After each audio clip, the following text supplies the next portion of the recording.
Have you ever wondered what a star exploding, a car racing down the highway, and the thoughts inside your own head all have in common? Well, it all comes down to one of the most fundamental ideas in all of physics: energy. It's not really a thing, it's more like the currency for everything that happens in the entire universe. Now, before we really dive in, just a quick note. This is part 6 of our big 20-part series on an introduction to physics, and today we're digging into the core ideas from chapter 6 of our source material. All right, so let's kick things off with a little puzzle. Think about your phone, your car, and your own heart. They seem like totally different things, right? But believe it or not, they're all linked by one crucial shared need.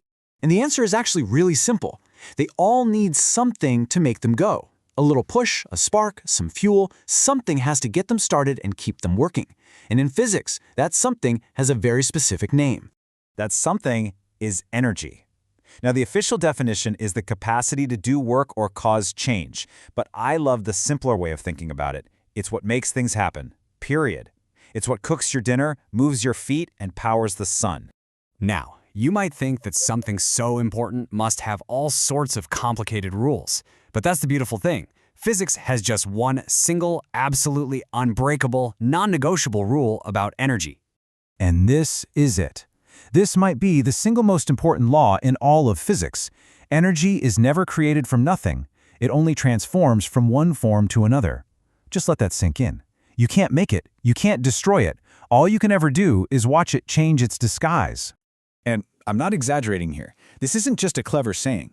The law of conservation of energy is one of the most powerful and profound truths we have ever discovered about how our universe actually works. So, if energy never actually goes away, where does it go? Well, it puts on disguises. It hides in plain sight all around us, just wearing different costumes. So let's unmask a few of them.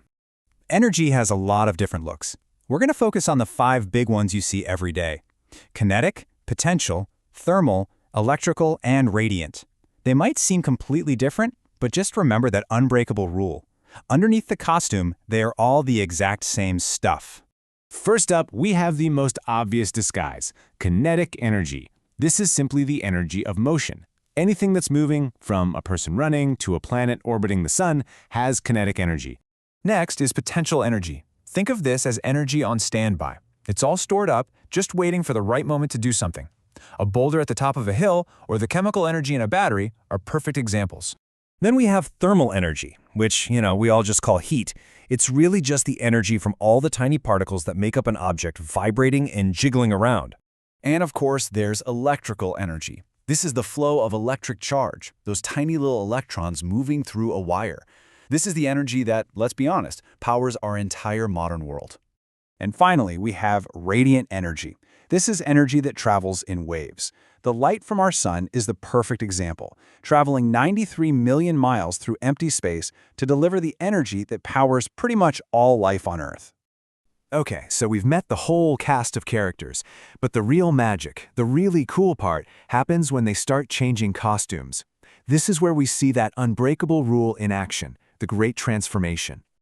Let's look at a really simple, everyday example. Just picture a car hitting the brakes. A moving car is just pure kinetic energy. So when you stop, where does all that energy go? It can't just disappear, right? Nope, it transforms into thermal energy. The friction in the brake pads converts the energy of motion directly into heat. That's why your brakes get hot. Or how about this one? The food you eat. An apple contains stored chemical energy, which is really a type of potential energy. Your body is this amazing engine that transforms that potential energy into the kinetic energy you need to move your muscles and the thermal energy that keeps you warm. You start to see the pattern, right? In any system, whether it's a car braking or your own body working, the total amount of energy is always the same. It never, ever changes. It just swaps its costume. And this leaves us with one final kind of awe-inspiring thought. If that law is absolute, if energy is never created or destroyed, then every little bit of energy that exists today also existed at the very beginning of the universe. So the ultimate question is, what form was it all in then? And that is one of the deepest mysteries science is still chasing.